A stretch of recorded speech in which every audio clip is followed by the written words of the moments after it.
what we're going to be doing today. We have got a lot of, put this over here, hopefully that's where it'll stay. We have got a lot of things that we're going to be working on today. Essentially, homework 19, but there is a lot of questions in 19 and it falls into two distinct groups. We're going to be looking at solving equations using factoring, and we're also going to be looking at completing the square and solving equations using completing the square. Now, one of these two techniques you've seen before, factoring. Just like I've been promising you, factoring never goes away in math. You just end up doing it in different ways, or maybe for different reasons. So we're going to be focused on factoring. Excuse me while I try and get my stuff organized. There's some kind of funny tilt to it. Right. Still no good. Can you see both pieces of paper now? Okay, that's what I was trying to get done. So where was I? I was saying, like, we're going to be, one part of it we've done before, we're going to factor, and we're going to use factoring to solve essentially quadratic equations with x squared in them, or whatever variable letters they choose. And then the other technique is called completing the square, which you probably aren't familiar with. And that one's kind of the second part of today. So I'm going to jump right in to the first group of questions, which are solving equations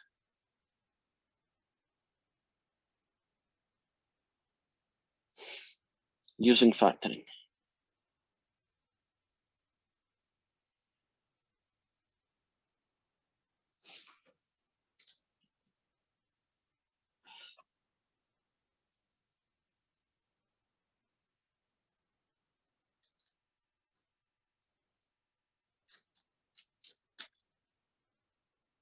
Okay, let's look at a linear equation, one that we are very familiar with.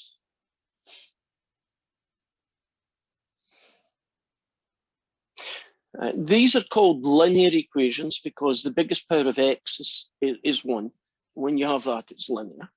And you solve these equations by the usual method of subtracting 3 from both sides and then dividing both sides by 2. And you can always check that your solution works by going back to the original equation, substituting x with 8 and seeing if it works. Well, 8 plus 3 gets you 16 plus 3 gets you 19. And if the two answers match, which they do, you have now done your check. Now let's look at what a quadratic equation looks like, or at least a very simple one to start with, one that doesn't require factoring. Now that would be called a quadratic. This is a quadratic equation.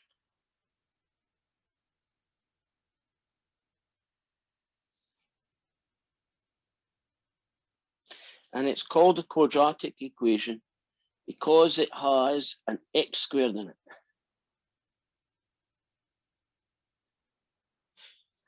And this particular quadratic equation, we can solve it using a similar technique to this one. It's using that rule that I made up the name for, and it's called as long as you do it to both sides, it's okay rule. Okay, as long as you do it to both sides, it's okay rule. You just have to know what to do to both sides, right? And do it in the right order. So what would be the first thing I should probably do to both sides to try and find the missing x? Because that's what you do when you solve equations. You find missing x's. What do you think I should do to both sides?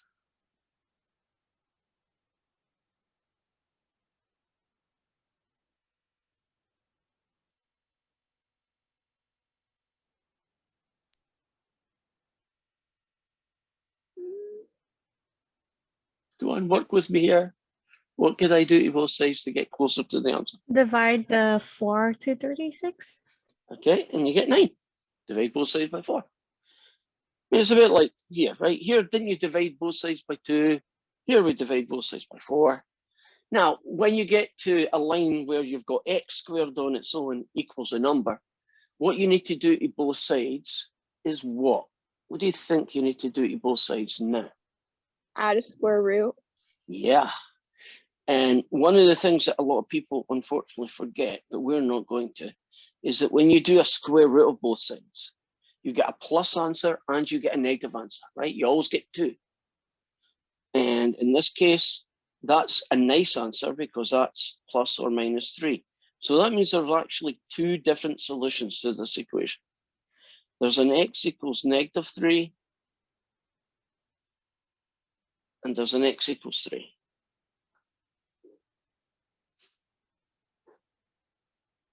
What a lot of people end up doing is they only find this one and they forget about that one. Now, let's prove that that one also works. Let's do a check on that one then.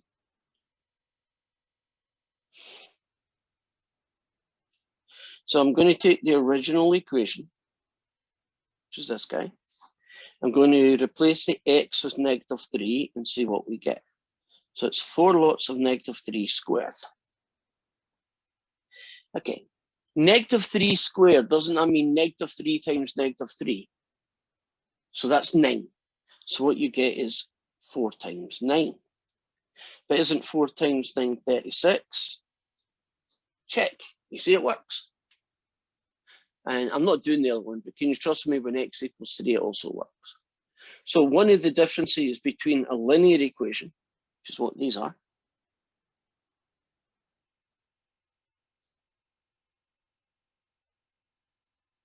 and this guy, is that a linear equation, if it has a solution at all, there'd be just one. A quadratic equation, on the other hand, these guys here, can have 2 solutions.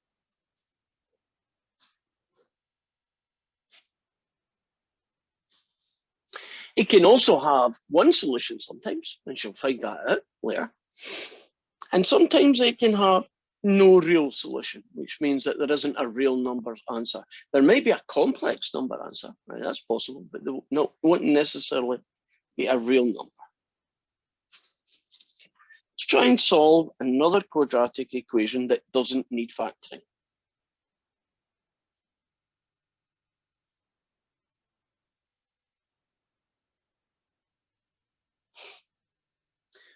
Okay, 2x squared plus 4 equals 20. Now, as long as you do it to both sides, it's okay rule. What do you think I should do to both sides here? Subtract 4. Agreed. And if you take 4 away from both sides, you get that, okay? Now, what do you think I should do to both sides now? Divide by 2. Agreed. And in these kind of questions, the ones that don't involve factoring, you're probably going to end up with a line x squared equals some number, right? As we have here and as we had over here, right? So what do we do, kind of the last step? What do we do to both sides?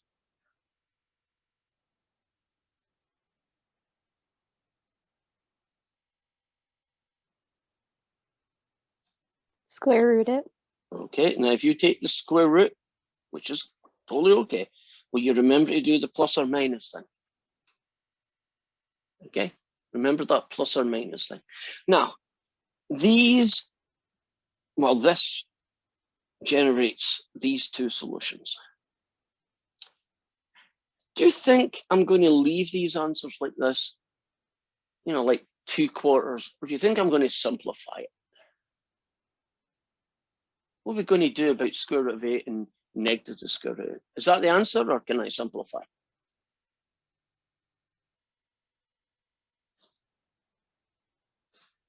Simplify. Okay. Remember all that hard work we did in simplifying fractions, simplifying radicals. How are we going to deal with 8 then? How are we going to split it up? 4 times 2. Agreed.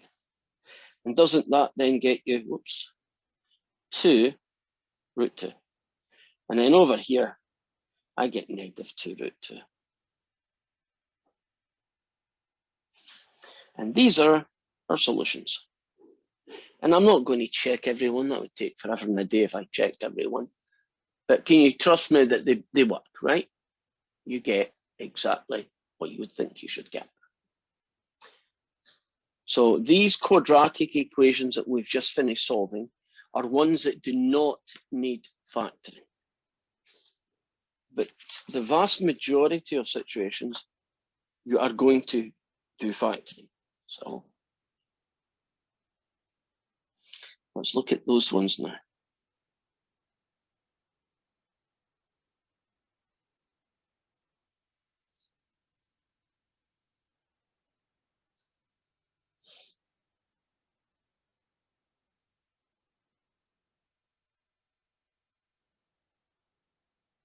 Okay, here's my first example of that.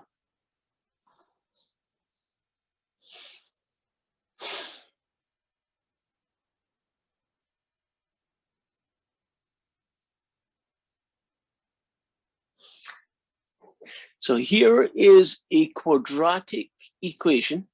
It's got an x squared in it. And we're going to solve it by factoring. So I won't be doing any of these techniques. I won't be adding or subtracting 8 from both sides. I won't be doubling both, dividing both sides by 4, right? I won't be taking square roots of both sides. The technique is totally different when you're going to do factoring as when you would do it with here. So I guess you have to say, well, how do I know to use this method on the left? And when do I use this new method called factoring? If the only term here, if there's only one place where there's an x, in this case, at the 2x squared, you're going to use this technique, right? So if there's only one place with an x or an x squared, you're going to use this technique. If there are 2 places with x's, here there's an x squared and next door there's a 6x, right? 2 places with x's, then you're going to use factoring. Okay, so that's how you decide. If I see 2 different locations with x's, I'm going to factor. If there's only one place that has an x in it, I'm going to use this technique here. So step 1, factor. Okay. So you factor the left-hand side. So I'm looking for, it's a nice simple one, right? It's only got one x squared. So I'm looking for 2 numbers that multiply together that give me +8. But when I combine and add these 2 numbers, I get +6. So what 2 numbers do that job? You multiply them, you get 8. When you add them, you get 6. 4 and 2. And assuming you are both positive, which they are. So all I've done here in this one step is I factored. That's this thing. Now, this guy here is called a factor. And this guy here is called a factor. And what we've discovered in this equation is that this guy, this factor, times this factor equals 0. And so we use a little bit of math and logic or common sense. And so let me take a little side issue and show you what I'm getting at.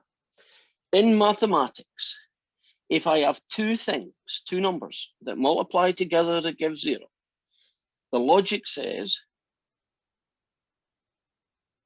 either A is equal to 0 or B is equal to 0, or they're both equal to 0. Would that make sense? That's the only way you can have 2 numbers multiplied together and get 0 as an answer. Can you imagine 2 numbers that multiply together equaling 0? Can you can't get it if they're not, if they're not a 0 or about, right? 5 times a fifth doesn't work, right? You still get a number, you get 1, right?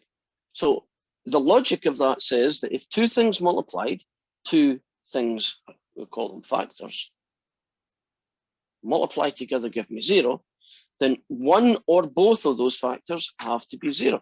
So this factor could be 0, and the other one could be 0. And now we've got a little solution to solve, a little bit to finish off. If the factor x plus 4 has to be 0 for this to work, then if you take 4 away from both sides, there is one of your solutions. And if the other factor x plus 2 equals 0 has to be true, then if you take 2 away from both sides, you get your second one. And can you see that you now have two solutions? The major difference between these two and these two is, do you notice that these two solutions are basically the same numbers, just plus and minus? Whereas in this case, aren't the two solutions quite different numbers? That's, now I should check one of these. I'm not going to check both.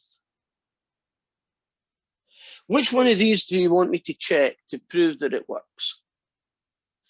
You want me to check with that number, or do you want me to check with that number? Doesn't matter to me. -2. Okay, so let's try -2. So you write down the original equation, right? Whatever way it came to you, like that. And you plug in -2. So you're going to have -2 squared plus 6 lots of -2 plus 8. Now -2 times itself is +4. 6 lots of -2 is -12 and plus 8. And would you agree that 12 take away 12 gets you 0 and it matches this side? Check, it works. So do you see this technique has actually solved the problem? Haven't we solved what two values of x make this 0? One of them is -2, and I bet you if you check, -4 would also be true. So step 1, was factor. And this here, step 2, which is basically solve. So there's not an awful lot of steps, at least in these two questions. First you factor, and then you solve. And when I say solve, what you do is you take each factor and make it 0 and solve it. Let's try as many examples I think as we need. Let's try this one.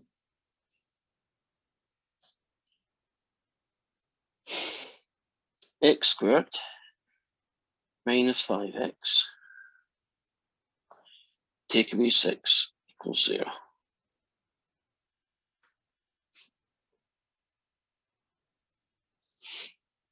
Okay, I'll take a volunteer. Factor that quadratic. So we're looking for two numbers that multiply together, give me -6, and when you add them, you get -5.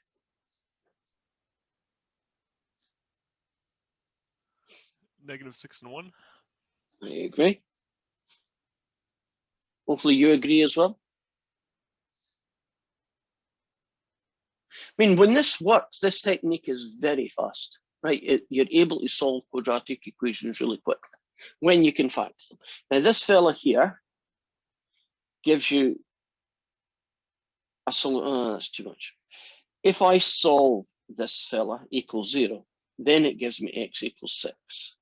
And if I solve this fella equals 0, it then gives me x equals -1. What I almost done there is cut this line out, because after a while, you get kind of good at them. You know, see if you take that factor, would you agree that the value of x it makes it 0 is 6? And if you take this factor, right, the value of x it makes that 0 is -1. Can you see that eventually you might not need this line here at all? See, I've covered that up. I don't know if we've reached that stage yet, but that's probably where we're going to end up for most of you. And you could check them, but I'm not going to because I know it works. Let's change the layer just so we don't get too caught up with x's. Y squared, take away 8y plus 16 equals 0.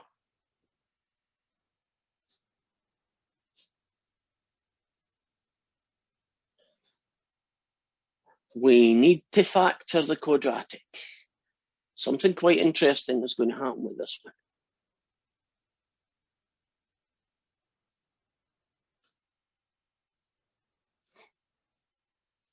Any takers? plus 16. You end up with -8. -4. 4 and 4. Right, and both are negative, because I heard a -4 and then a 4 and a 4. Would you agree it's two negative 4s, not two positive 4s? Because if it was +4 and +4, the middle would be add 8y. So we need -4 and -4 to get -8y. Now, what makes this a little bit different? Well, let's see if I can skip this line. What value of y makes that factor 0? What number for y makes y minus 4 equal to 0? +4. And wait a minute, isn't this the same factor? And so doesn't that make the same answer appear? Technically speaking, isn't there only one solution?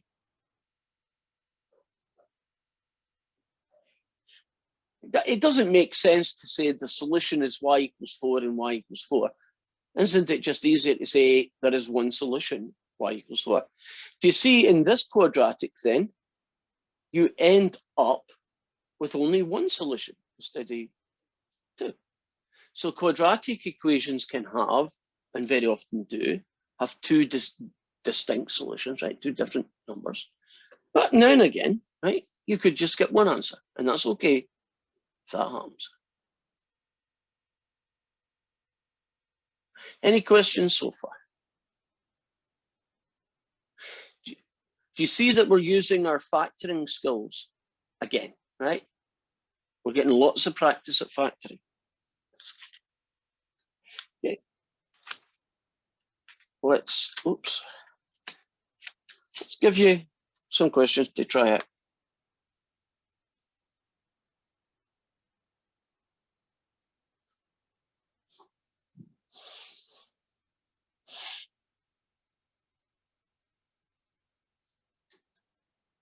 Here's our first one.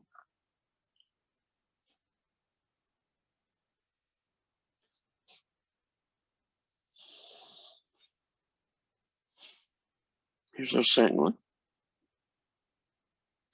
This is going to be our last one.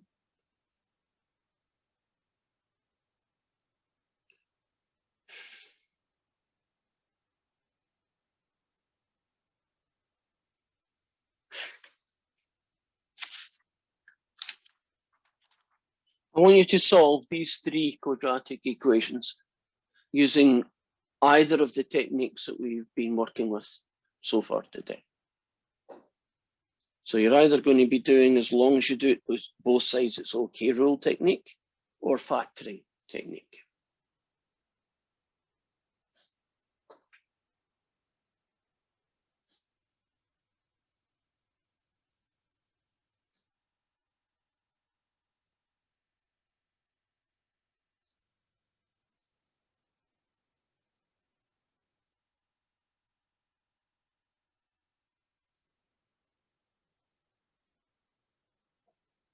Oops, sorry, that should be a Y.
Okay, I'm going to give you a few more moments, hopefully. That's enough time to have done a couple of them.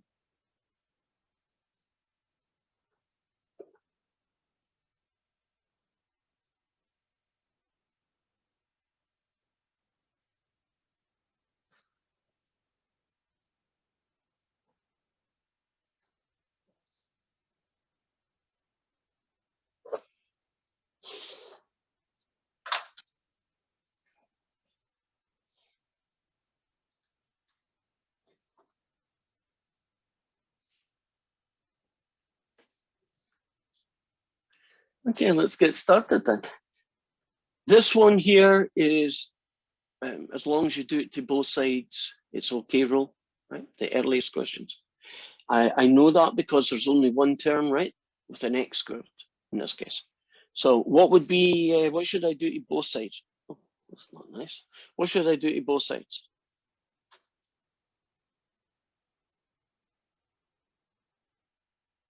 Take out a 4.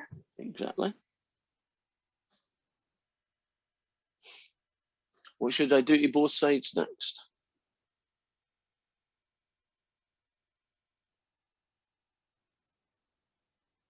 Is that 25 or 24? So 25. 29 take away 4 is 25. Okay, minus the 4, okay. Yeah, taking away 4 from both sides. So what do we do with 4x squared equals 25? What do we do to both sides now? Divide it by 4. Okay. And yeah, sometimes you get answers like 25 quarters. I've seen it happen. Now, what do we do next to both sides? Square root them. With a plus and minus, of course. We all know Yeah. that. Now, that might be the two answers. It might be positive, the square root of 25 over 4. I mean, that could be the answer, I guess. And the other one is what, negative. There's no particular reason why one should go first and the other should go second. But if you look really carefully, can you simplify the square root of 25 quarters?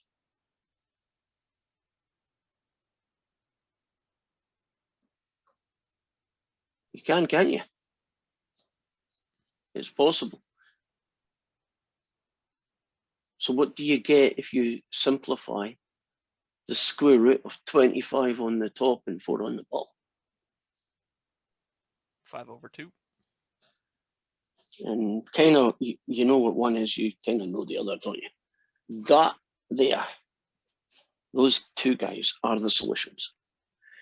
Plus 5 halves and negative 5 halves. Okay, now we got this fella. In a lot of ways, aren't these questions much quicker to do than these ones? Okay, I'm looking for some factoring. Give me a factor for x squared plus 4x plus 3.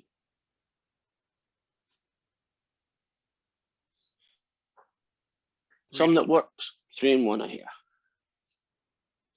And that basically, this factor gives me x equals negative 3. And this factor gives me x equals negative 1. We can do that in our head, right? Essentially, you say to yourselves, okay, what value of x makes x add 3, 0? Negative 3 does that. What value of x makes x plus 1 equal to 0? X being negative 1 does that. That's how I can do it so quickly. And what about the last one? We got a y squared, a 3y, and a minus 4. We're going to have to factor that guy. Positive 4 and negative 1. Looks good to me. Agreed? You notice that, see if the number at the end, right? This guy here, it's called the constant term. When this is negative, don't you always get a plus and a minus? If this is positive, don't you either get 2 pluses or 2 minuses? And it depends what this guy is, whether it's 2 pluses or 2 minuses. So in this case, we get 2 solutions, don't we? Well, in all of these cases, right now we do. What, from this factor, from y plus 4, right, from this factor, what solution do we get?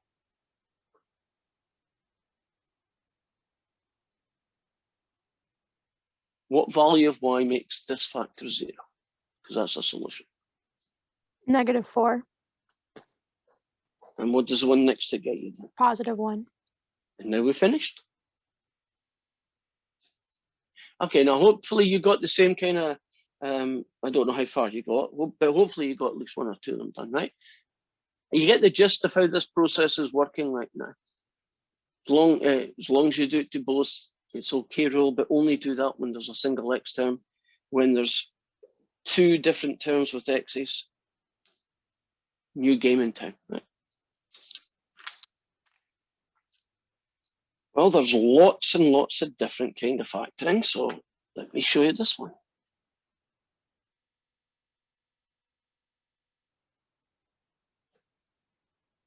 here is our next quadratic equation. And it's a little bit different than these two guys here. First things first, do you notice it's got two different places with x's? So this means it's a factoring right, a factor type of question. But it's not one of these kind of guys where you have two separate factors, you know, two numbers that multiply by 3 and all that kind of thing. There isn't a constant term, it's just got x's in both cases, right? And that sometimes happens, not as often as these coin, but it does sometimes happen. Do you know what the factoring is?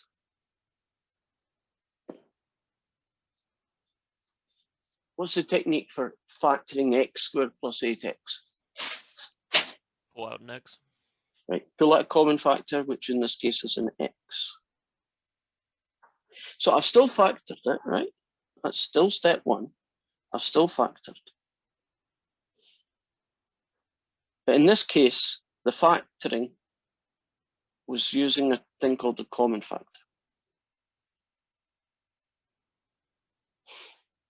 Now, there are two distinct pieces to this. This factor, the factor called x plus 8, it could be 0, and that gives me one of the solutions, -8. The other factor is just x on its own, but x could be 0. Do you see then that there are two solutions? X equals 0, and the other one is x equals -8. So we're finished. It's not too different from that, right? It's still factor and then in solve.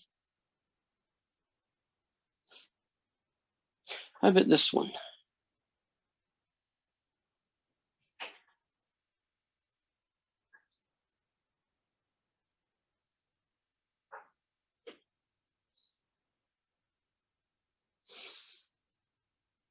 So we're doing a common factor again.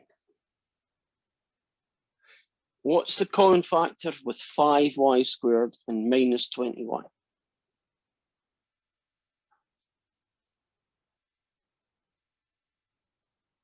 Five. Mm-hmm. Anything else? You're right, 5 is part of it. And a y. And a y. And that leaves me with y take away 4. And this fella gets me y equals 4, right? So this factor gives me a solution y equals 4. And this factor here tends to throw people for some reason. But the answer is just 0. And they think, well, but there are 5 there. Doesn't that make the answer, I don't know, a fifth or -5 or something? No, it doesn't. Isn't 5y still going to be 0 when y is 0? Isn't 2y, 10y, just y on its own, still going to be 0 when y is 0? You see that the multiple next to it doesn't really change the fact that to make this factor 0, you just make y 0. So there's your two solutions.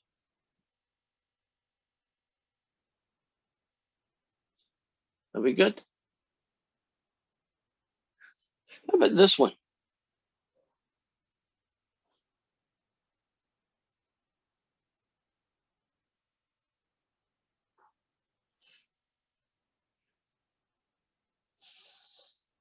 (3x) take away 12x squared. I've done something a little bit sneaky on this one that I haven't done in the other two, these two. But it's still a common factor. What common factor do you get from 3x and minus 12x squared? What can you suck out?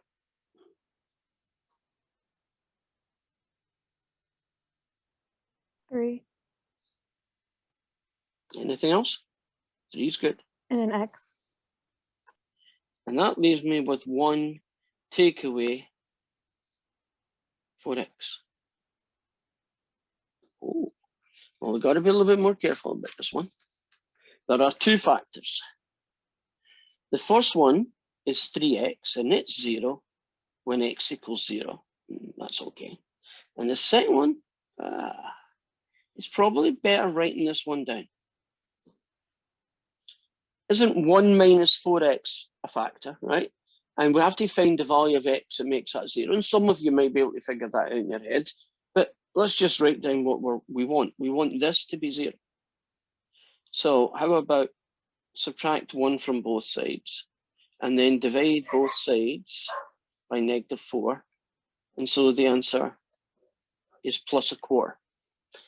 Are you comfortable with the solution of this factor being 0 ends up being the number +1/4, right?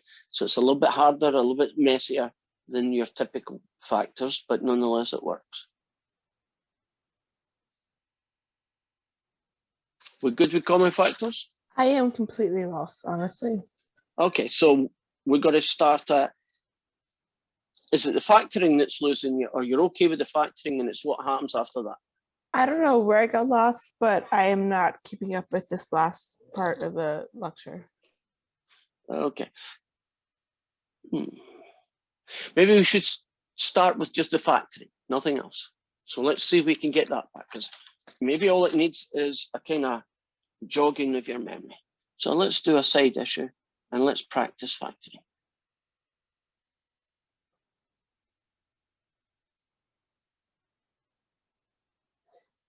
So forget about solving equations for the next little while. Let's just practice factoring. It's good for everybody to practice factoring. So, I'm sorry, guys. I'm lost. well, we're going to unlose you, right? We're going to get you back. And we're all going to work together on this. So let's try factoring that guy. Right, these are called common factors. So you look at this guy and you look at this guy and you see that there's an x that they have in common. That's called the common factor. And then x away from this, and you take an x away from that, and we call this the factored answer. So we have just factored this expression. And this is called a common factor. You could have 3y plus 6y squared. So let's see about factoring that. So you look at the numbers, there's a 3 and a 6, and you say, okay, is there any number that 3 and 6 work with? So you take out a y. Okay. And what about a number? A 3y. Yeah. Now, once you take out the 3y, you then have to decide what the other factor is, right? What's left? And I kind of think of it as like using things up. I've used a 3 up, yep, and I've used a y up, but you always have a 1 left behind. Because when I multiply that, I should get 3y back. Now, in the 6 and the 3, well, 3 into 6 gives me 2, and I've used one of the y's up, and the answer is positive. So that becomes that. Put some negatives in here. What about 4x squared take away 8x? This is for everybody, so it's not just for Rachel's benefit. I'm sure this is helping a lot of people. Give me a factor for that, a common factor for 4x squared take away 8x. What kind of works with these guys? 2 and 4. Okay, 2 or 4, what you want? You have to pick one number. What's the best number? 2 works, but so does 4. So what should we pick?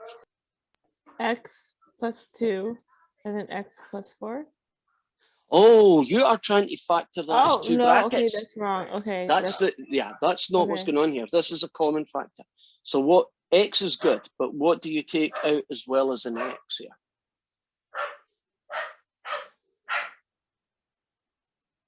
Two. Okay, can you do bigger than 2? Is there a number 4. that divides? 4. 4 works with that number, 4 works with that number, right? The biggest number you can. So if I take out 4x as a common factor, 4x away from this, used up, one of these used up is x. And the way I would check it is I'd say, look, if I multiply 4x and x, I should get back to here. Yep, I do. Now, what about this one then? Minus 4 into 8 gets me 2. The x is used up. And as a double check, shouldn't 4x times -2 get you back to -8x? So that works. That's the common factor. Now, the double bracket thing that you're thinking about, that only works when there are 3 terms. Right now, we've only got 2. So 2, typical common factor. I'm going to try one more of these. 6y take away 18y squared. Right. What's the common factor for these guys?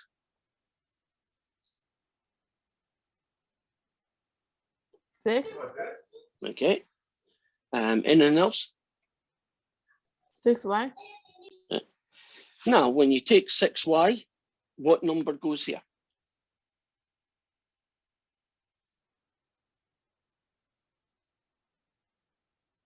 Right, that's the next thing. I've used up a 6 and I've used up a y. So what gets left behind when you use up everybody? 1, but 1. it's not a placeholder. Right, 1. It's a placeholder. 1 goes there. Right. Now, what about this fella? It's negative. Right. 6 into 18. 6 into 18. 3. Use up one of the -3. y's. Yeah. And use up one of the y's. Right. So 18y squared. Use up a 6. Use up a y. 1 minus 3y. Right. If we can do this bit, then the only difference between what we've done here is we add in one extra level. So imagine I was trying to solve that equation. Same guy, but now we're trying to solve it equal to 0. Your first step is you factor it.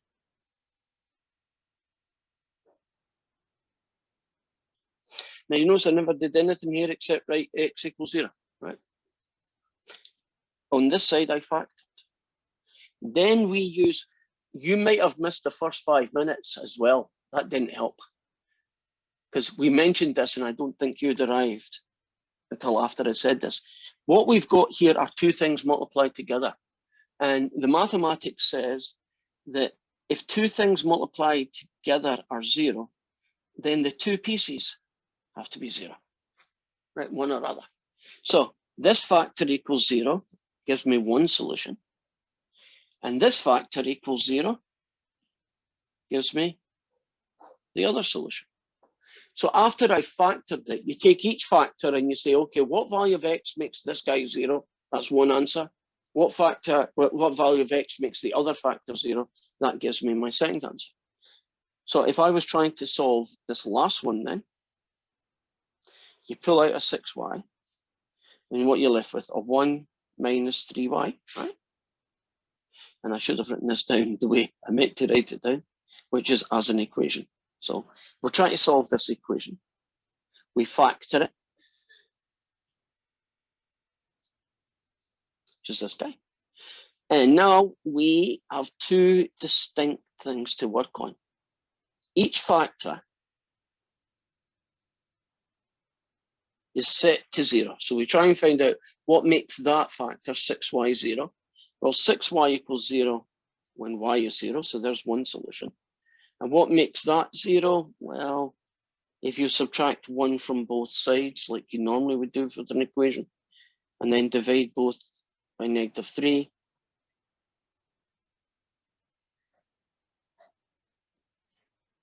so that's been the technique we've been using. We take the quadratic and we factor it. And for each of those factors, we make them equal to 0. And we see what numbers the variable have to be for that to be true. Okay. Did that help a little bit, Rachel?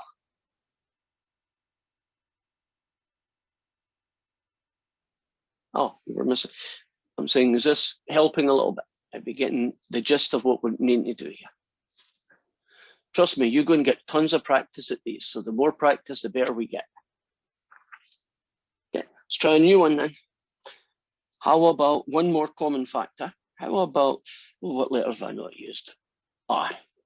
How about r squared? Take away 5r equals 0.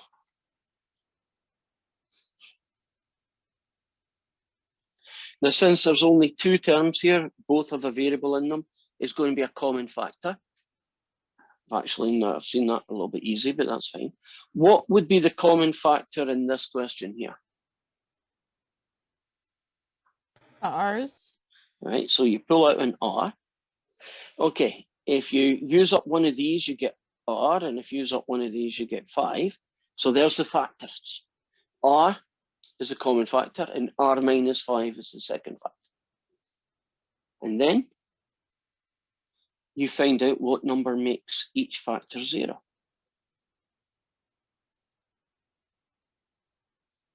And if you add 5 to both sides, you get that one. We have now solved this equation. R equals 0 will solve it, and the other one is R equals 5 will solve it. Okay, the best way to try some out, this is for everyone. We are, not that the rest wasn't.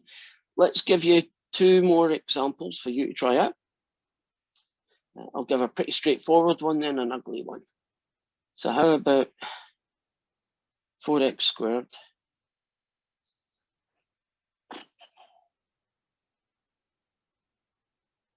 plus 100x equals 0. And the other one you're going to solve is 3y squared minus 12y equals 0. Okay, guys, I'll give you a couple of minutes, 1 minute each, to solve those 2 guys.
Okay, let's jump right into this. This is a common factor, so is this one. So we know the technique we're going to use. We're looking for a common factor, things that work with both terms. First, we'll look for numbers. I've got a 4 here, and we've got 100 here. Would you give 4 as the number? And the other choice is pretty easy, it's just x. Now, 4x squared leaves you an x. The x gets used up, 4 into 100 gets you 25, so hopefully you got x plus 25 is the other half of the factoring. So one of the factors could be 0, in this case 4x, and it's equal to 0 when x is 0. And the other factor is x plus 25, and that equals 0, and that will only be equal to 0 when x is negative 25, and there is our 2 solutions. This quadratic equals 0 when x is 0, and the other is when x is negative 25. Okay, we got this fella here. 3y squared take away 12y equals 0. Okay.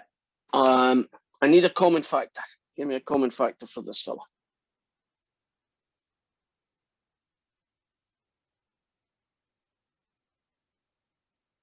Three Y. Agreed. And a y left over, what, on a -4? Actually, that's not that ugly. That's probably nicer than the other one. So what you got? You got this factor could be 0, and that will happen when y is 4. And this factor equals 0, and that will happen when y equals 0. Have you noticed that when there's a common factor, one of the two solutions is always 0? You notice that in every single time? And that's not a coincidence, that's guaranteed. So if you know it's a common factor, you already know one of the answers even before you start.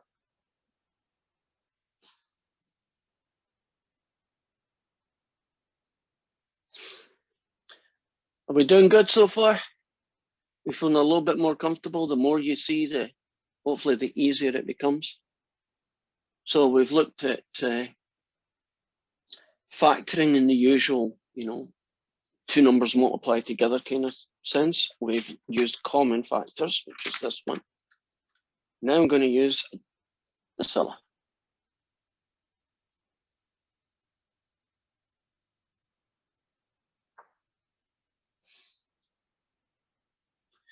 And we've actually already done this fella, but I'm going to show you a different way to get the same answer. I like to take this guy and just do that as long as you do it to both sides, it's okay rule. So the technique that we've already seen at the start of today is that when there's only one term with an x, in this case it's here, you can add 25 to both sides, and then you take the square root of both sides. And remember, there's a plus or a minus, and that gets me plus or minus 5. So that gets me x is -5 is one solution, and x equals +5 is the other, right? And that's what we did earlier on today. But some people like to solve this equation a different way. X squared take away 25. You can also solve this equation by factoring. Does anybody remember there was a special name for questions that looked like this? X squared minus 16, x squared minus 25, x squared minus 9. They all look like x squared minus some number. Can you remember the special name we gave to this particular one?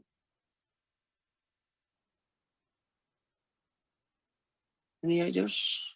It was called the difference of two squares. When you have an x squared minus a number, it always factors as two numbers, one plus and one minus. The factor of x squared minus 25 is this, and this guy equals 0 gives me the solution -5, and this factor equaling 0 gives me the solution x equals 5. Can you see that both these techniques end up getting you the same answer? In my opinion, hopefully it's yours as well, would you agree this method up here is just a little bit easier to understand? Because you don't need to factor to get it. Don't you just add some numbers to both sides, and as long as you do it to both sides, it's okay. Here you have to know how to factor a difference of two squares. But if you can do that, for a lot of people, this is quicker. So you can choose whether you want to use kind of method A, this one, or method B, that one. Any questions so far? Are we good? It's a lot to take in, but we're getting there, I hope. There's one last horrible one that we still need to do. Can you remember the magic cross method? Remember that guy? And you thought that guy had gone away, didn't you? Like, we've done it. We don't need to do him again. Nope, he's back. So let's solve the last type, right, of factoring. Let's try and solve this guy. 3x squared plus 5x minus 22 equals 0. Now, to solve this equation, we have to factor this guy, just like all the others. But this guy might take a little bit more work. In fact, I'm pretty sure he will, because we're going to do that magic cross method. So I'll do the working over here. 3x squared plus 5x, take away 22. Okay, we need to put a number on the top and we need to put a number on the bottom. Okay, what is the number that goes in the top in this question?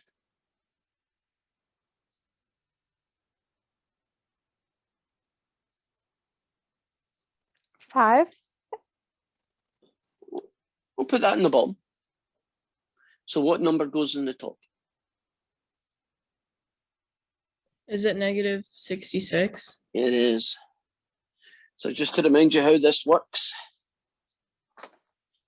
these two numbers here, right, you multiply them, goes there. This guy on his own, you don't need to do anything, goes there. Remember that? The two outside numbers multiplied goes in the top, the middle number goes in the bottom. And then we move on to the next stage, which is two numbers that multiply together give me negative 66, but when you add them, you've got 5. So I'm just playing, this is kind of what might be going on in my head. Okay, I want to find out what two numbers make negative 66. Would you agree one of those plus and the other's minus? So I'll worry about the plus and minus in a minute. It could be 1 times 66. Could you imagine 1 and 66 ever getting you 5? Nah, right? Those two numbers are miles apart, so I'm not even going to worry about it. Now, what would the next one be? Well, it would be 2, and if I use my calculator, it would be 33. Can you see 2 and 33 ever adding or subtracting together to give you 5? Nah, so I'm not using that one. I'll move up to 3 and 22. Would you agree there's no way they're going to add or subtract to give me 5? I mean, this is just me kind of scanning through my brain, right? Trying numbers. 4 doesn't work because it doesn't divide 66. 5 doesn't work. 6 does. It could be a 6 and 11. Can you imagine 6 and 11 added or subtracted together that might give you 5? Can you see a combination that might work with? Because I can. Wouldn't one of them have to be plus and the other negative, and essentially you're subtracting them because of that? So which one do you want to make plus and which one do you want to make negative so that you get 5? Negative 6 and positive 11. Right. Now, I don't know if that helped, but do you get the gist of how my brain would work when it's a really difficult number? Right? You just start at the top, 1 times something, 2 times something, until you get to the one that works, because one of them's got to work. And when you get one that works, you're kind of done, right? And that would have been, and it is, the end of that picture. And then I tend to write down these two numbers, right? And now we're moving on to kind of the last phase. What do we do with these two numbers? Can you remember what we do with these two numbers? Divide it by 3. Right, you divide it by that guy. And if you can't do anything, you're fine. But if you can simplify, as you can here, you do it. So, well, I can't count to save myself, can I? Right, negative 2 over 1, 11 over 3. Now, these two guys with the circles are going to give me my factors. And let's see what those two factors are then. So all that hard work was just to factor these guys. Okay, -2 on the top, a 1 on the bottom, right? What factor does -2 on the top and a 1 on the bottom give me? -2 plus 1x. Switch that around. 2 plus 1x, 1x oh minus 2. minus 2x. X, right? 1x minus 2. And this guy gets me 3x plus 11, right? The bottom is the x's, the top's the number. So we get a 3x plus 11. And all that hard work was just to factor this fella. So there we go. So that's step 1, factor. That's the hard part over. We're pretty much finished this question. What we do now is we take each factor and we find out what value of x would make it 0. Well, x minus 2 will be 0. If you add 2 to both sides, you get that. And the other factor was 3x plus 11, and that will equal 0. Well, that's a little bit more work. Subtract 11 from both sides, and then divide both sides by 3.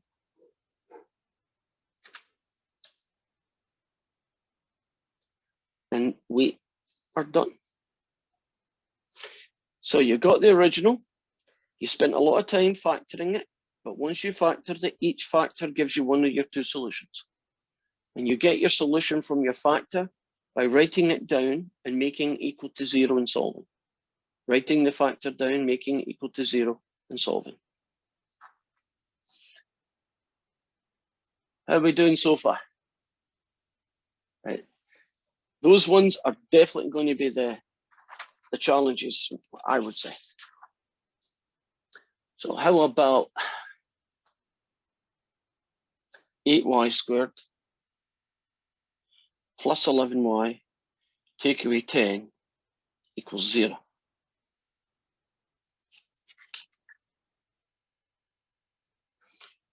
And I'm going to do the working here. And I'm going to just factor it.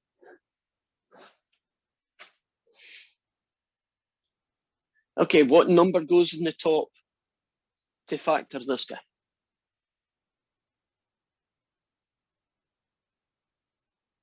What number goes in the top? -80. -80. And what number goes in the bottom?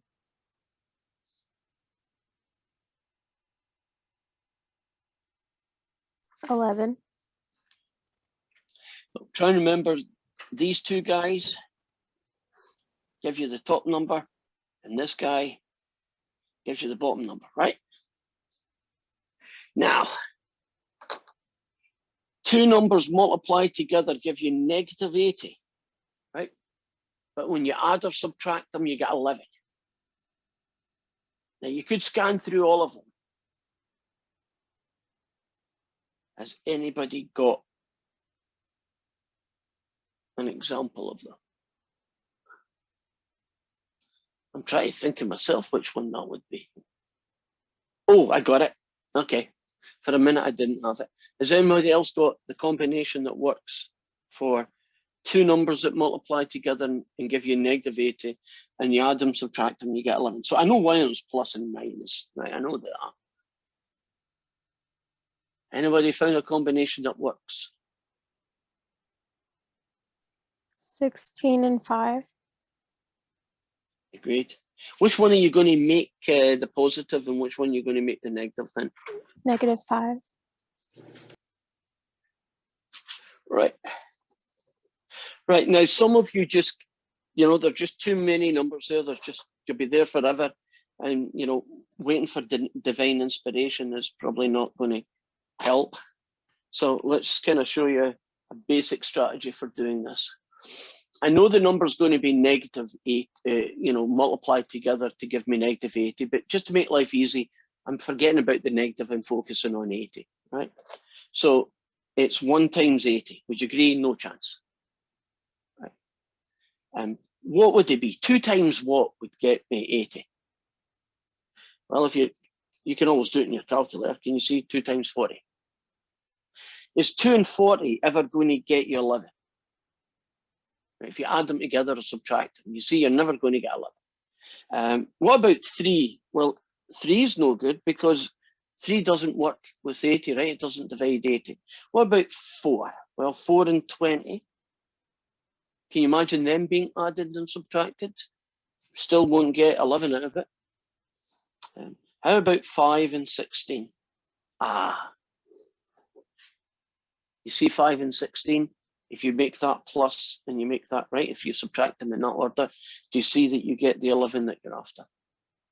So can you imagine that's happening in your head or at least with a calculator? Are we good? Right, moving on to the last phase. I like to write these numbers down on their own little table.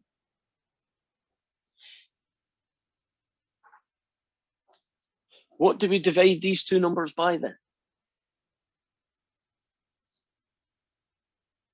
It's plus 16 and a negative 5. What do they get divided by? That's the next part of the process. 8. 8. If you can't simplify it, that's the end of the line. Can I simplify this one?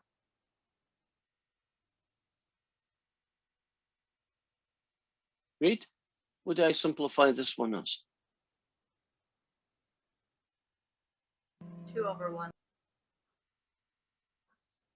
And now we have our factors. A plus 2 on the top and a 1 on the bottom, right? Plus 2 on the top, 1 on the bottom, that gets me one of the factors. And then a minus 5 on the top and an 8 on the bottom. Okay, which one of those two numbers, the 1 or the 2, is how many y's you've got? The 8 and the 5, how many y's you've got? Right, let's start with this one. Plus 2 on the top, a 1 on the bottom. What factor does that give us? X. Well, yeah, well, I know what you mean, y in this case, but x normally. And what about the number next to it then? What about the plus 2 then? That goes there, right? Yeah. Right, what's this guy going to get us then? 8y minus 5. Do you see how you interpret these guys, how they become the factors? Now, up to this point, if I'd taken the zeros out, wouldn't that just be work that you've done before? Factoring ugly trinomials, factoring ugly quadratics, right? Using the magic cross. So all we've done now is factored. That's all we've done. We haven't done anything different, right? This guy factored as him, we're done. Now you take each factor and you say, what makes it 0? Well, subtract 2 from both sides gives me that solution. And then the second factor, which is this one, set it equal to 0 and basically solve a linear equation in the usual way. And there's your two answers, -2 and 5/8.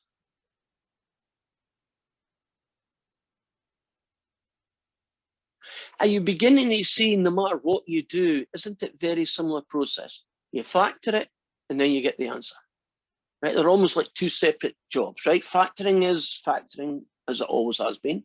And now we've got an extra layer where once we know the factors, that allows us to solve for our equation. Do you want to see some more magic crosses, or can I start giving you some questions to see if we're up to speed? Do you want to see any more of these before I do that? It's your choice, guys. How do you want to work this? You want to see more of these, fellas?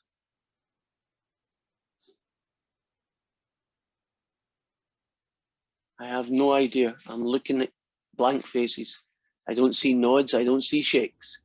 How about one more? That's what I need to hear. Either let's have one more or I'm good. I don't care which. I just like to hear it. Okay, let's see. Well, it's not actually going to be one more. It's going to be one more that I'll do, and then I'll give you some to try. So you'll get a few more to do after that. Goodness gracious me. Oh, this is a good one. This is question 24 from the homework. Yes.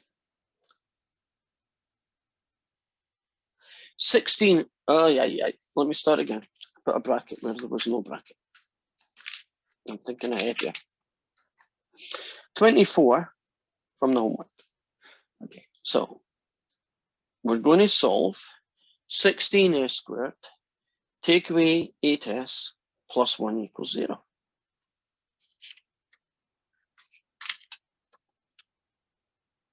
So over here is my working for the factoring part.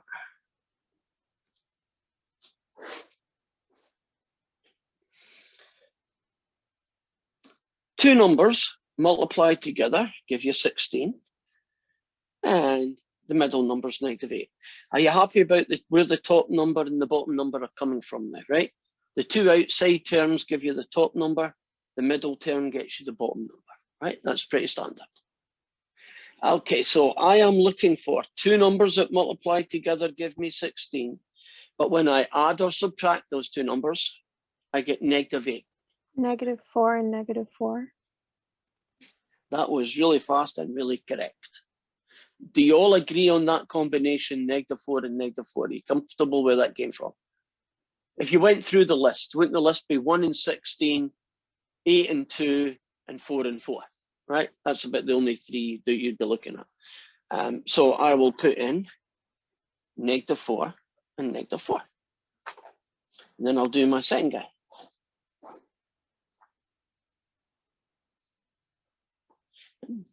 Can you remember what you divide these two guys by? What number? 16. Once you get these two numbers, divide it by that guy, 16. Now this simplifies as -1/4, and by sheer coincidence, so does this one. These two guys give me the factors. So I go over here and we write down the factors. -1 on the top, a 4 on the bottom. What factor does -1 on the top and a 4 on the bottom gets? 4s minus 1. And hey, same thing, right? Same numbers, same answer. Now, each one of these factors, that's us done step one. We've just factored it. The final step then, take each factor, set it equal to 0, and solve for s. Well, if I add 1 to both sides, if I then divide both sides by 4, I get my answer. Would you agree that since both of these are the same, I probably don't need to do this working?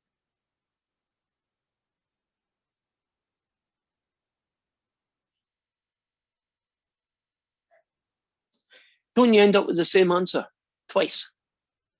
And when you have the same answer, don't you only have one answer then?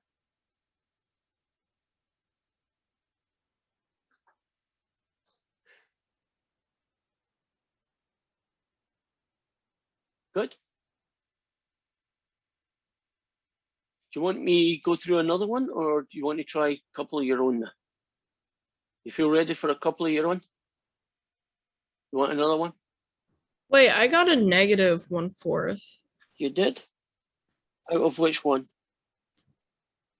Oh, I think it's because I put Plus and a minus here? I put 4x plus 1 instead of 4x minus 1? yeah. It harms. No, I wouldn't say it harms. I have never ever made a mistake. Come on, in the 7.5 weeks that we've been here, have you ever seen me do one mistake? Never. Never. You've seen me do 5 or 6 mistakes, but you've never seen me do one mistake, right? So I wouldn't feel too bad about it, right? We all do these things. Are we comfortable so far? Is it time for me to show you, give you some questions to try it yourself? Because that's how you really find out, do you know what you're doing, right? If you're able to answer them on your own before I show you. I would like a nod. Oh, I got a thumbs up, we're going for it. Okay. So give me a minute to maybe pick some homework questions because they tend to, somebody else has already figured them out for us, and that makes my life so much easier. Okay, this one is T. No, that's not good. Take it back. Looking at the wrong one. Yeah, this is like 34. 5v squared. Take away 8v plus 3 equals 0. Right, that's going to be one of them. I'm going to give you another one. I might as well pick the one right after it. This is 35. And that's 4p squared. Take away 15p. Take away 4 equals 0. Right. I'm going to leave you for just a moment. I'll be back. And I think 2.5 minutes each. So you got 5 minutes, no pressure. Go for it. If you do these really quickly, why don't you spend what spare time you've got checking one of your solutions just to, see if you know how to check.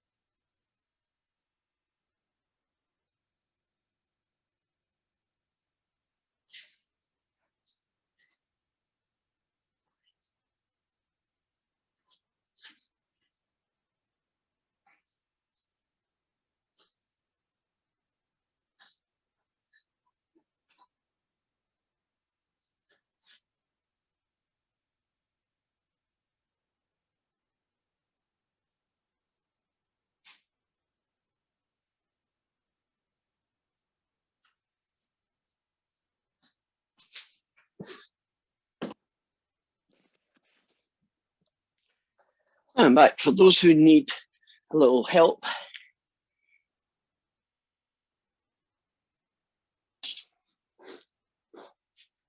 five threes is 15 and -8 on the bottom. That's your first magic cross.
Rachel, is that a good smell or a worried smell?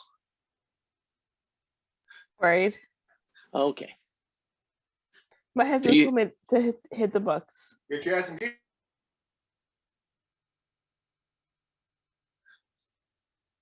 Okay. Time, let's do it. So we're going to do this one. So we're going to factor it. So hopefully 5 times 3 is 15 and the middle number is -8. So hopefully we're pretty comfortable about that. Now I'm looking for two numbers that multiply together that give me 15. And when I add or subtract them, I get 8. -5 and -3. You happy about that combination? Do you see it's 15 and when you, well, basically you combine those two, they're both negative, you get -8. That makes sense? Now, you then go and you do the -5, -3 guy, and don't you now divide it by this fella? And if you can't simplify it, you got the answer. And if you can simplify it, you do. And then you've got your answer. So these two guys are going to give me my factor, right? This one and this one. The bottom number is the variable. So 1v take away 1. And 5v take away 3.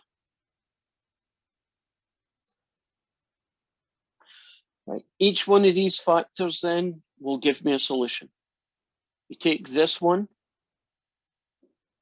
and you make it equal to 0, and then you solve by adding 1 to both sides.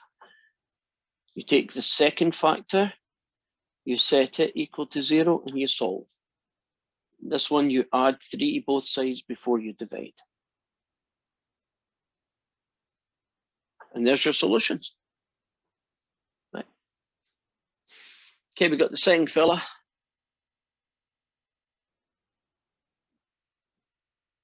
I'm looking for volunteers. Try and talk me through this one. What number goes in the top? -16. Okay, what number goes in the bottom? -15. Are we all happy about that? Switch over colors. What two numbers then multiply together and give you -16? And when you add or subtract them, you get that. Since it's a negative number, would you agree one of those plus and the other's minus? We can make that assumption. So what two numbers give you? +1. Oops, -16, right? +1. Are you all comfortable with that combination? Right. Do these multiply together and give you the top one? Check. Do these two add or subtract to give you the bottom one? Check. There's only one combination of two numbers where both things are true, right? And we know that this is the guy we're looking for.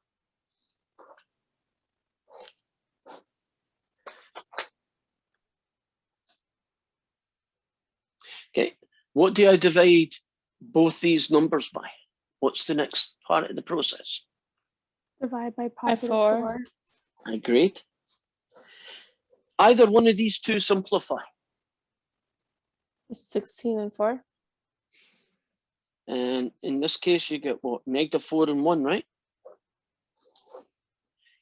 So these two guys with a circle around them, right? These are the best answers, right? These are the factors that we're going to use. So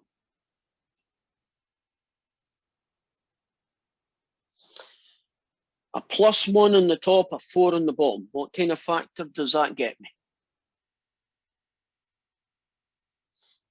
4x plus 1. Okay. And what will this one get me? 1x plus 4.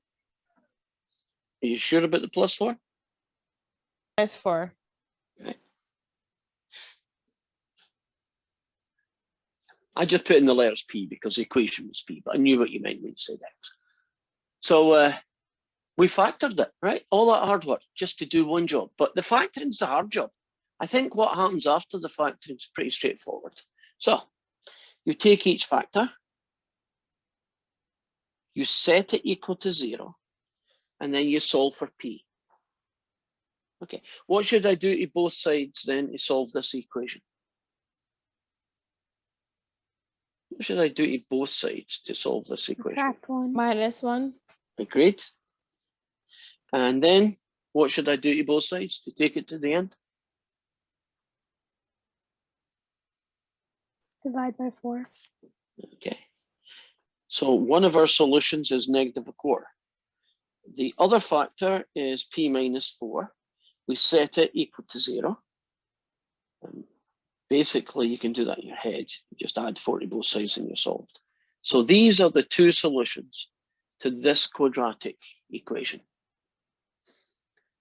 And we need a 5-minute break, don't we, guys? Because we've done enough. Okay, so I'll see you back here.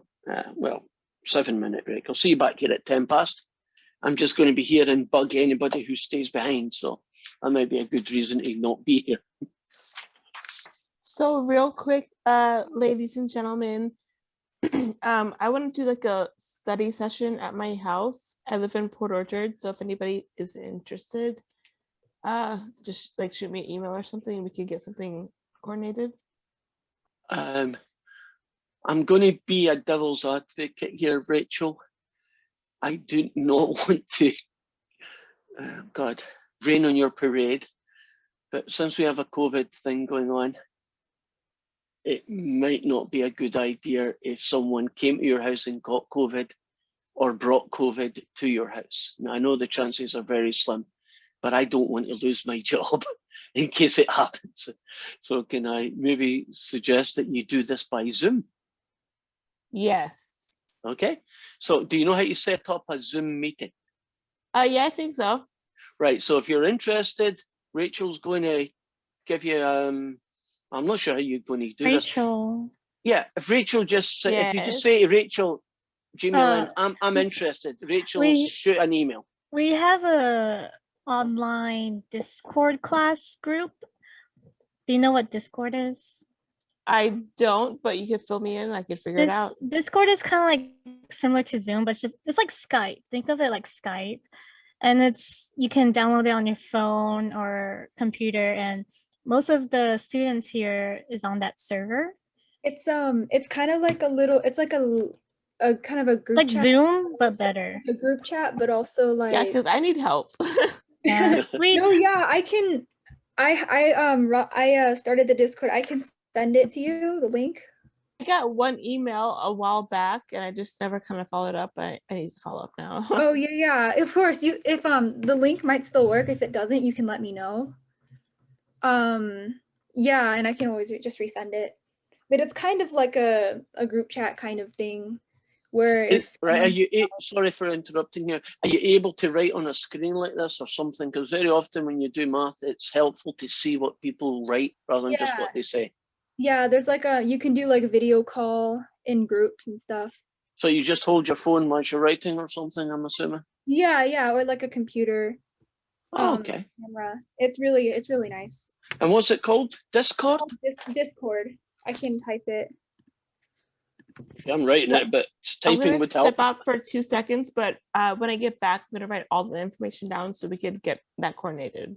Okay, sounds like a good plan. Okay. I'm looking for chat right now, so I'm going to stop the share for a second because I don't have chat when I have share. And let's see what we've got. And I'm assuming that Sean has already sent a link to Discord. Is that you, Sean, that did that? Yeah, that's the class Discord if you need it. So, what, our particular class or just one you set up, or what is it? That's the one that Lexi set up. Oh, so this is the one that you need to set the thing up. I gotcha. I'm going to spend some of my time playing about with that right now. Although I won't be able to use it officially because I have to use Zoom because the college frowns upon me personally with interacting with students in a non-official way. Did you know that all our Zoom meetings are saved on the Olympic College server? Right. So it's a kind of way of just being safe, right? But what you students do in your own time is not something I have any want to control. But for my own personal interest, I want to try it out. Or is it one of those things that you have to be given an invitation to join, like Zoom, where you send a Zoom link? Is that kind of how it works? So you get the link, and once you get the link, you just can go to it whenever you want. So I'm looking at Sean invited you to join. So Sean would be inviting me, but I'm not going to join because I don't think you want me to be there. It's a good idea if I'm not anyway, because I shouldn't be there. But at least I can see what the heck is going on. So there are If 8 you just- members. If you just and type 5 in are online. Discord on Google, like you can check it out and all that. Right, I can just without needing this one. Right, that's probably Yeah. a better place. So you guys don't need to worry about me being there, because I think you will be much more honest in your communications if you know I can't. Yeah, that's See so what we you're can doing. talk about you behind your back, you know. And I'm totally okay with that. I am, because I think it's it's good to mump. I found it a very therapeutic to complain about my professors when I was young, so I don't see why you shouldn't complain about me. Or just complain about life in general is also good. I'm just taking a little note at the site. Yeah, this is the one. So how old is this site? Is this a new thing? Has it been going along around for long? It probably got popular like 3 or 4 years ago for like So it's been here for a while then. yeah. Interesting. So how do they make money? Do you know? They have some people who subscribe to the service. Just sort of like how Zoom works, like a corporation. Oh, so could if the buy college likes it, the college would subscribe and they'd pay a license. like a fee every month. Right. Okay. But an individual starting a group doesn't pay anything, right? No, it's a totally free service. Okay, that was cool. Ooh, Finding some. Sean. What's wrong? I'm saying, with his Star Wars background, I just finished season 2 Mandalorian. Oh, it was so good. Oh, Yeah. don't you say one word, guys. Not a word. Are you watching it? I have got both of those saved. I've Oh. downloaded them. I've got them in a little pouch. And come summer, I'm going to binge watch it from I the have first one a- to the last one. I So have that'll probably be 2 obsession with days. Baby Yoda, or I was you know, about to say, I'm controlling her with impulse buying Baby Yoda every single time. we have in my house next in our hallway, we have like a Baby Yoda shrine, and then we have like a wardrobe of like Star Wars, like in the case for my dad, because my I dad don't likes think, Star Jamie Lynn, Wars. you're taking this too far at all. Yeah, I have a lot of Baby Yoda. I do want to watch The Mandalorian, but I got the first season and I was going to watch it over the summer, and then kind of COVID and getting ready for classes kind of destroyed pretty much all my free time. You can watch it on that no class Monday holiday. Oh, I've got them all now, so I'm good. I've got them, so I can watch them when I want. So I'm good. So that was helpful. So the bits I've seen look really good. But see, I love Star Wars. It's one of my favorite sci-fi series. So you can't Am I- go wrong with Am Star I the Wars. only one here that hasn't really watched Star Wars? Yes, you are the only one in the entire Bremerton who hasn't watched it. So you should be hanging your head in shame right now, Sarah. I've And- seen bits and pieces of it growing up. Don't worry, I'm Lexi- the exact same. I've only seen some parts of it. It's kind of Okay, like you- Harry My brother was Potter. really into it, I and my never got dad, into that. I only see parts of it. You and Sarah then. There's probably quite a lot of people. Not every. I tend to forget that not everyone is a fan of everything I am. Sometimes it's because we're all, well, many of us are self-centered, that we think the world revolves around us. And so if we like something, it has to be good. And if we don't like it, it has to be bad. But I think I've discovered in my life that a lot of things I don't think are good, a lot of people do, and vice versa. Have I complained yet about romantic comedies to any of you?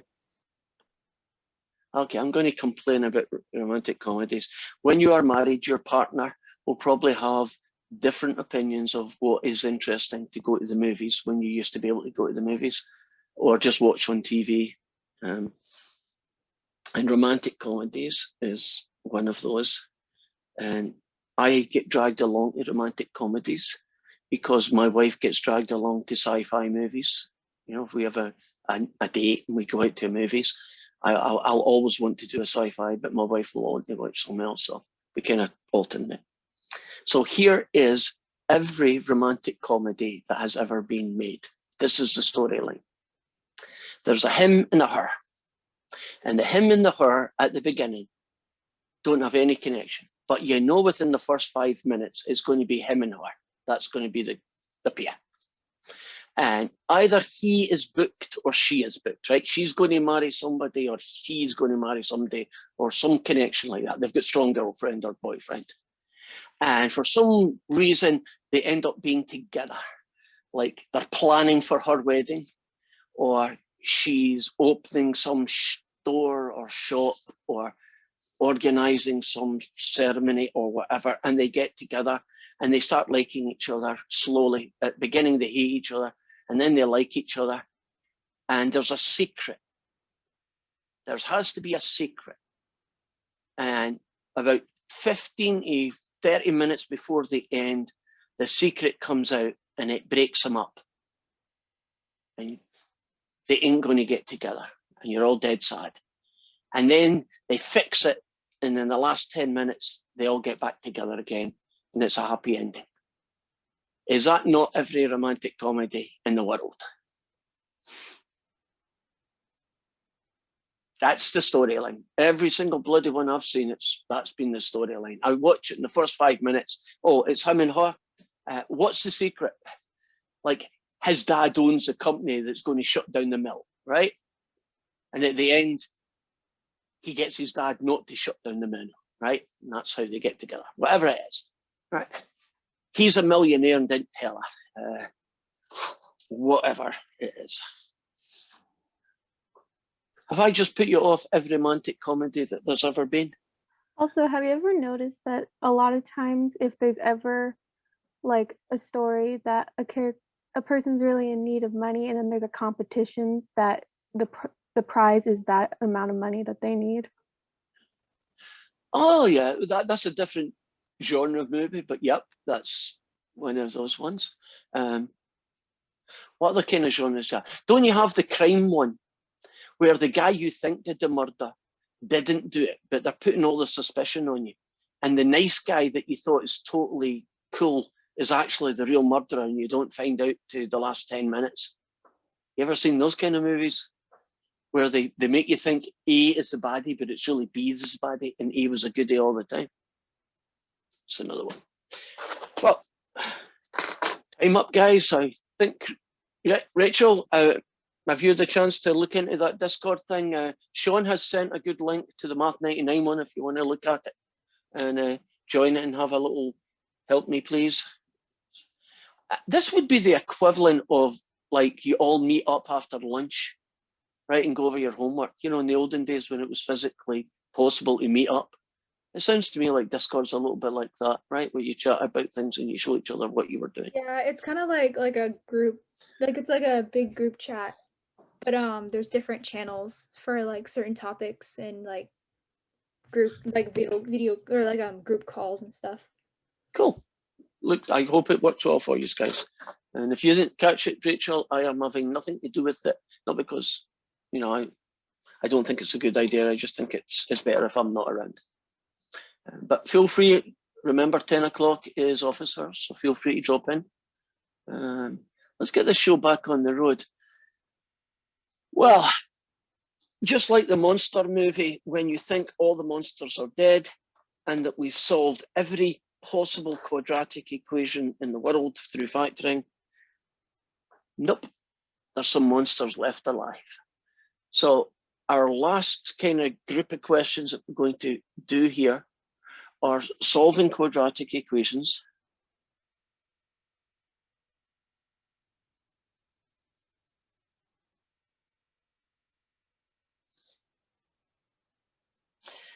And I'm just going to put the word complex. What makes them complex? Well, have you noticed that every quadratic equation that we solved so far kind of look like this guy? And that's a simple one, even if it isn't that simple to do. The complex ones are going to look like this.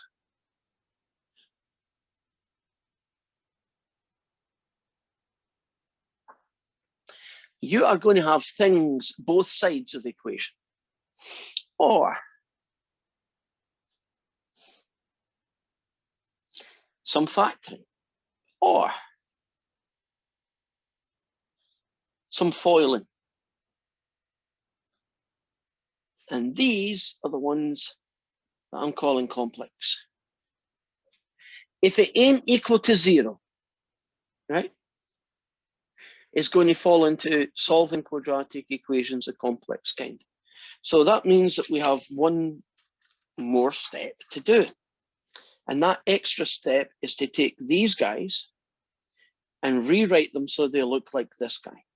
So when you see an equation where everything is on one side and it's equal to 0, right, it's standard form, then you're ready to go. So essentially, you're going to take these guys, make them look like this, and then you're going to take over and factor them and solve the answers the same way. So it's like you've got one more level up here, and you bring it down to it looks like that, and then you solve it. So I'm going to let the homework make my life easy by picking questions that they've already got. So here's the first one. This is an example from question 38. And it's going to be P plus 35. And it's going to equal to P take away 1. Okay, you're looking at this question. The first thing you should be saying to yourself is, this right-hand side is just no good, right? It's just not going to work. So what do you think I'm going to do to this right-hand side here? Divided by P. That would be an interesting idea, but we're not going to do I would that. say P times P and then P times 1. That's it. So rather than divide both sides by P, which would work for this, but it would turn that into an ugly fraction. That's why I'm not going to do it, is you just distribute it. And that's pretty much it. You're never really going to have a question where you divide both sides by P, right? You're going to FOIL it or you're going to distribute it, right? That's essentially the two techniques. Now, in this particular case here, and that plus looks really weird, there are two directions to go. I could subtract P squared from both sides and do that. And then I could subtract a P, add a P to both sides and get that. Now, if I went in that direction, do you see that at least I've got everything equals 0? But there is one very major bad news. Do you notice there's a negative P squared here? We have never factored the quadratic that didn't have a positive number of the square term, right? It's always been P squared or positive 2P squared or something. We've never ever attempted, nor will we, to factor one that looks like this. Any idea how I can fix this so that I can get rid of this negative next to the P squared? What could I do to both sides to fix that?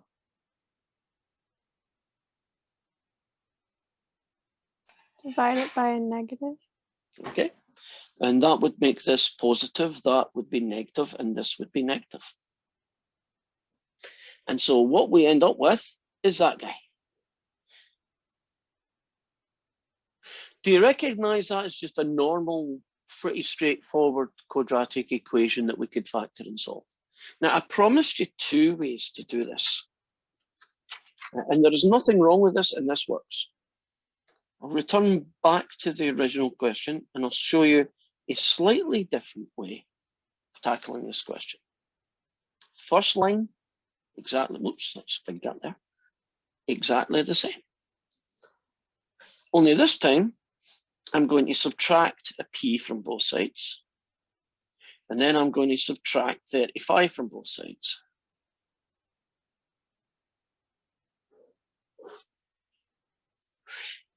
Do you notice the difference between these two is just which side the 0 is on and which side the quadratic is on? You see that? Do you know mathematically these are equivalent, aren't they? If A equals B, then B equals A. So can't I just factor that and get the answer? And couldn't I just factor this and get the answer? So I guess the question is, which of these two was easier in your brain to follow? Because that's the one you should choose. Some people, keep going. Oh, the one on the left, we had the answer, you just kind of like switched them positive and negatives. Yep, pretty much. Okay. And this one I didn't need to because I've got positive p-scores. Right, let's factor this guy then. Okay. Forget about the equal 0. And this is pretty much, you don't need a magic cross for this. Isn't this two numbers that multiply together give me negative 35, and when I combine them I get negative 2.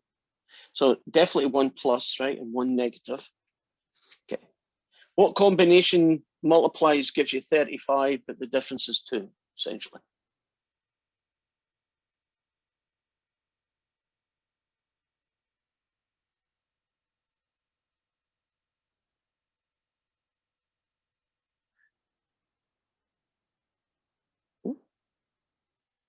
Don't like silence, that's not good. Two numbers that multiply to give you negative 35, and when you add them Negative 7 together, and 5.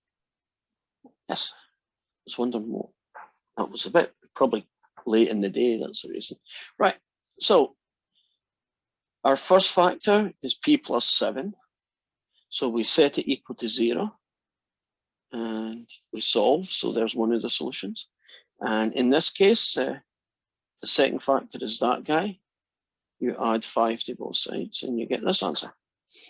If you were doing it this method, the factoring would be exactly the same. And not surprisingly, the two solutions would be exactly the same. So you've got pretty much the same method, right? With a little change based on whether you want to make the left-hand 0 or the right-hand 0. Both work, don't matter to me which one. Depends on the context. Sometimes one works out better than the other. Oh, a couple of weird things. WebAssign, when you do these questions, all the ones we've been doing today, get you to write the solution in two distinctly different ways. One of them says a thing that looks like this, a big box, and it says write them down as a comma separated list. So what you do is you do negative 7, comma 5, and that's how you would write the solution, right? And then it does it like this sometimes. And one of them is the small value, and the other is going to be the larger value. And when they write it like this, the smaller value, negative 7 is considered smaller than 5. You do it that way. So when you're doing these questions, sometimes you write the two answers down with a comma. Sometimes you write the two answers in separate boxes with the smaller one here and the larger one there. So just in case when you're doing your homework, you're thinking, what's the difference? It's just what they decided. Okay, let's try, which one shall I try? Let's try this fella. This is 39. And we have an r squared, take away an r, take away 29 equals 2r, take away 1, r, take away 6. Rachel, you ready? Yes. Okay, say r. R. Are you trying to do it my Scottish way? I tried. Yeah, that was pretty good. Sarah, you want to have a shot at R? No, Sarah does not want to say it. Sean, you want to try saying R? I'd try, but I can't roll my R's, so Okay. not gonna work. Right. God, you can tell it's getting late on in the day, can't you? I'm getting more and more distracted. R. Is that better? R. R. My wife sounds like a pirate when she tries to do it. So you're sounding a bit like a pirate as well. Okay. So this here is like the ultimate complex one, right? This is going to be like, if you wanted something to go wrong, this question's got it, right? It's got everything wrong with it, right? All over the place. But we'll see what it turns into. I'm okay right now with this side. Would you agree that you need to FOIL this out? So 2r times r is 2r squared. 2r times that guy is negative 12r. Negative 1 times r. And we got this guy. So I now have r squared minus r, take away 29. And we have 2r squared, negative 13r plus 6.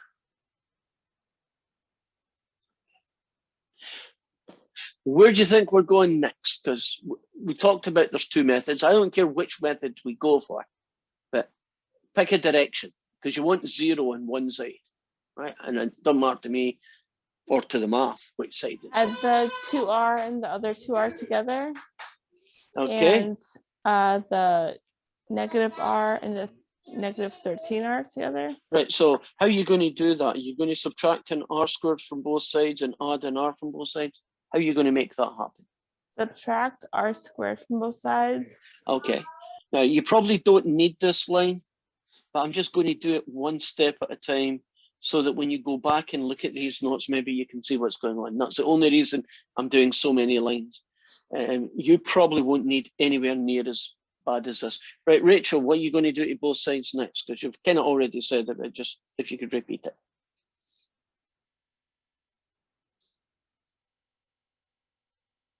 Add 29. Oh, I'll add the r as well, and you're right about adding the 29, but if you add an r, you get this guy, and then I'll add the 29, which I believe is that guy, right? So the way Rachel has decided to take this question on is to get the 0 on the left, and that's totally okay. In fact, one of the benefits is, isn't that quite a nice quadratic? Right, I don't really Question, need to do much. would that be Yes. plus 29 or minus 29? Well, you'd add 29 to both sides, right? It's already negative. So if you wanted to get rid of something like that, you would add 29 to get 0, and you'd add 29. Whoa, oh, I did it right, to get 35.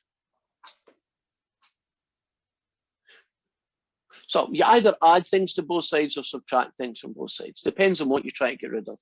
If you're trying to get rid of negative 29, you would add 29 to both sides to make that happen. Okay. This one factored really nicely, or it will. It's just got an r squared, which I can't, whoops, which I kind of like. No, I wish I wouldn't write in pen.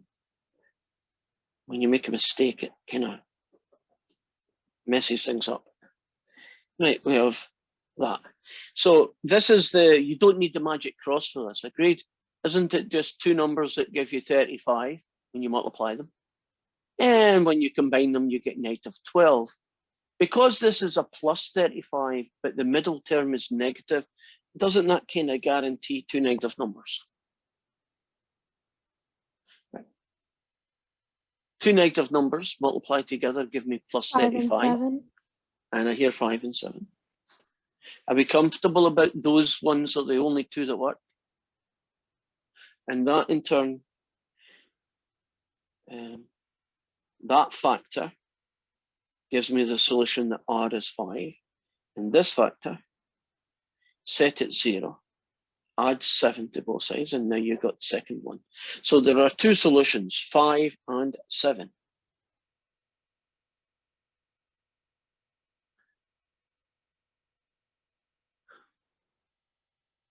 Are we cool with that one? So sometimes you have to distribute to get your quadratic. Sometimes you have to FOIL to get your quadratic. Right. So what about this one?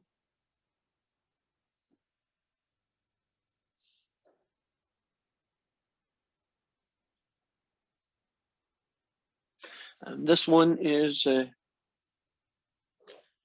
question 37.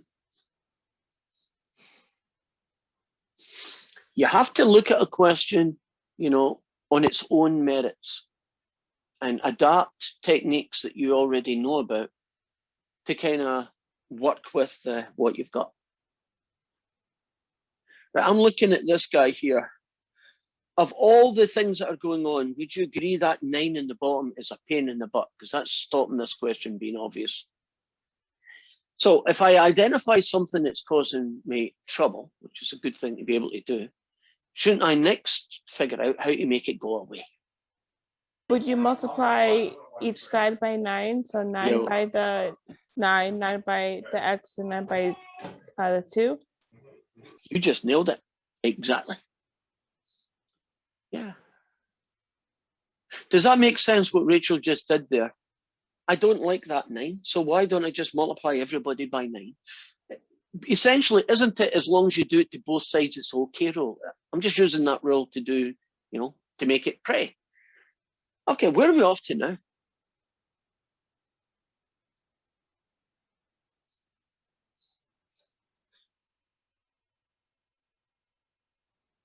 What do I need to do now?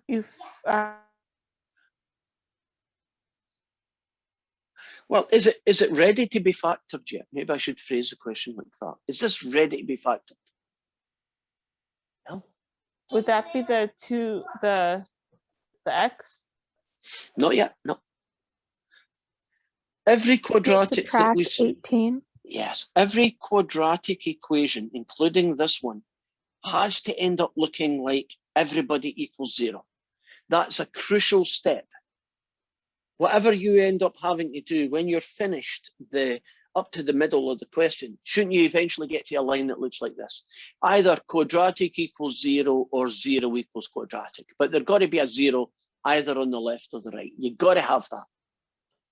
Right, so subtracting 18 from both sides gets us that. Now that we're here, isn't that basically just a quadratic equation like every other one we've been doing today?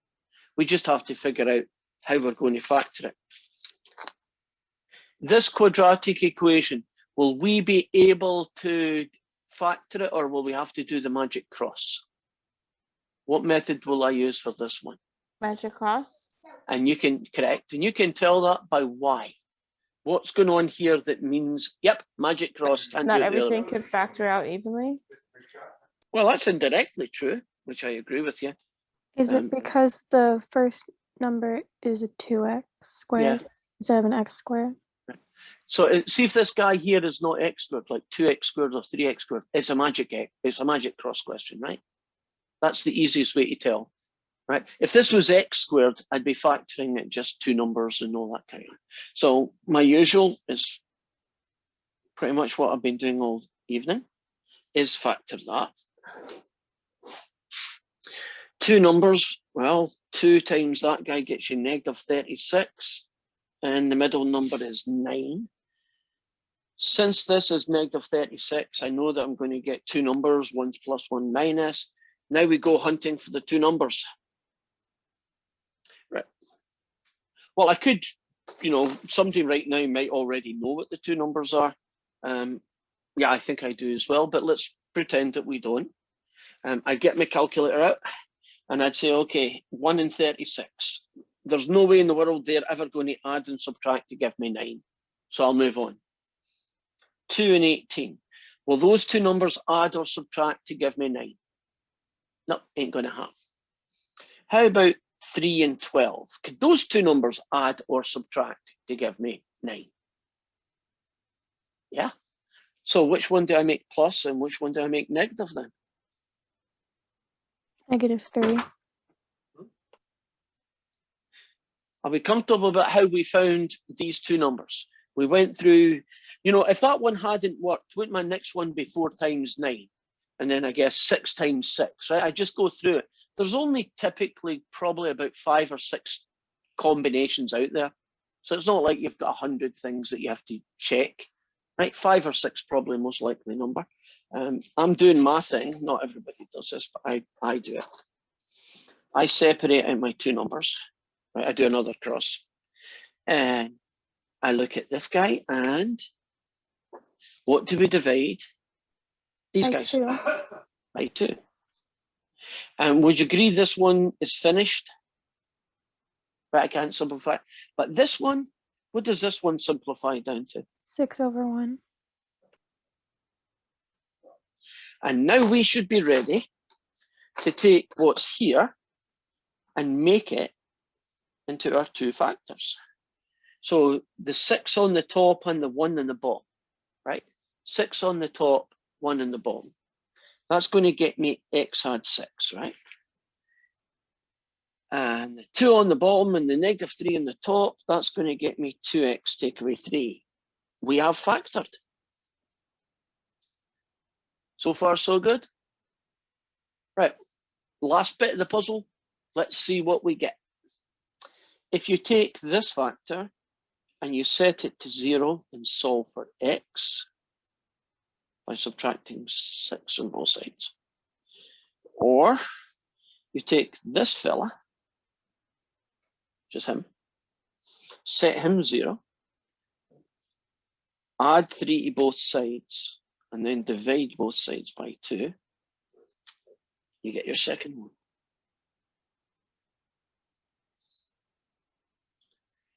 I've noticed something. Can you also just, when you have the magic square on the sides, can't you just switch what they are? Because 6/1 would be 6, but then that would be a -6. And then 3/2 would be positive 3/2.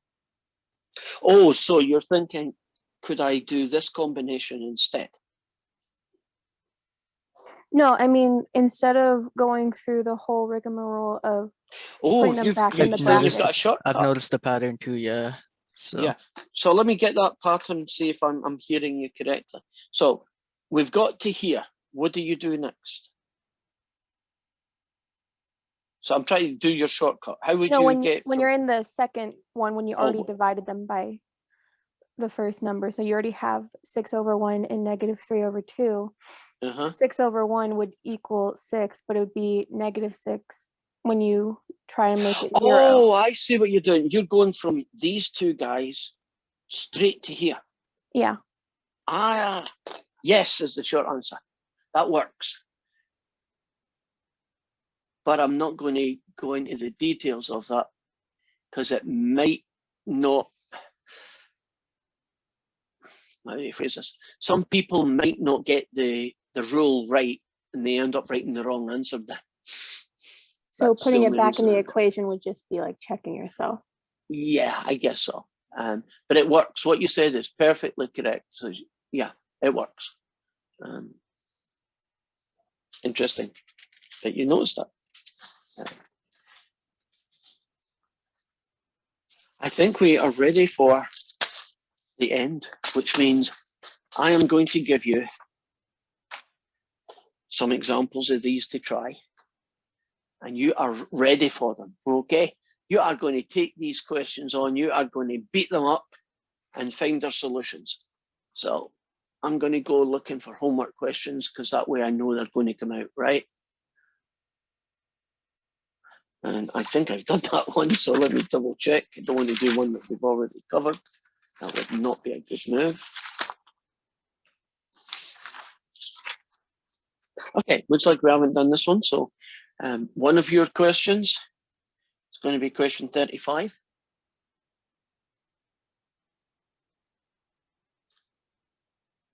I thought we Which did is- 35. Did we? We could Yeah, we have. did. We Yeah, have? Okay, no problem. Let me find another guy.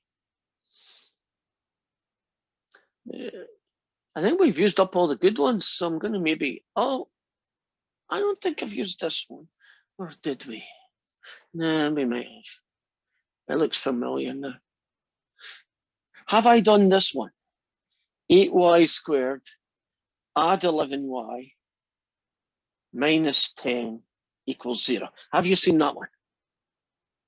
Good grief, I'm using all the good questions up. Okay, plan B, I'm just making up my own then.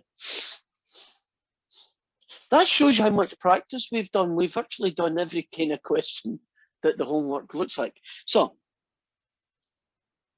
2x squared plus 5x, take away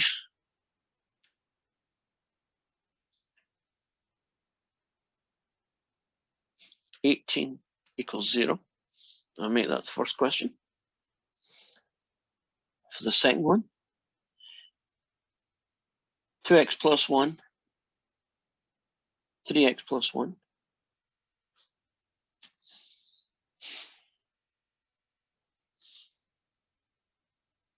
Equals 12. And for the last one,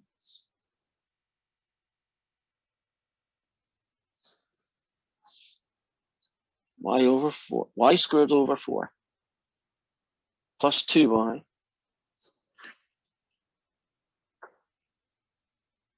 equals 12. Okay, guys. Oh, darn in space. Time up. Doesn't feel right. Let me check.